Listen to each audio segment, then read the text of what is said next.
ડીસામાં જાગૃત નાગરિકનો નગરપાલિકા સામે અનોખો વિરોધ। ખરાબ રસ્તાઓ, ગેરકાયદેસર મંજૂરી વગર બાંધકામ, સફાઈનો અભાવ, કતલખાનાઓ ચાલુ જેવા મુદ્દાઓનો વિરોધ।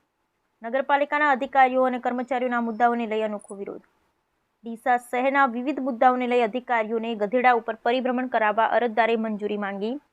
ડીસા નાયબ કલેક્ટર નેહા પંચાલ સમક્ષ જાગૃત નાગરિક ધર્મેન્દ્ર ફોપાણીએ મંજૂરી માંગી।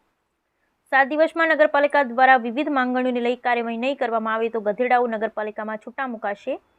જાગૃત નાગરિક દ્વારા ગધેડાનો પાલન માટે અત્યારથી જ નગરપાલિકા આગળ ઘાસચારાની વ્યવસ્થા કરાઈ। ડીસામાં ગેરકાયદેસર બાંધકામો, દબાણો, રસ્તાની ખરાબ પરિસ્થિતિ, ગંદકી, કતલખાનાઓ, રખડતા ઢોરોના પ્રશ્નો, આ બધા પ્રશ્નોમાં હાઈકોર્ટના હુકમો હોવા છતાં, ટીઆરબી ઝોન જેવી ઘટનાઓ બનેલી હોવા છતાં ડીસા નગરપાલિકા દ્વારા કોઈ કાર્યવાહી કરવામાં આવતી નથી। આડેધડ ગેરકાયદેસર બાંધકામો ડીસા નગરપાલિકાના જવાબદાર અધિકારીઓની રહેમ નજર નીચે કરવામાં આવે છે। લોકો ખૂબ જ પરેશાન થઈ ગયા છે।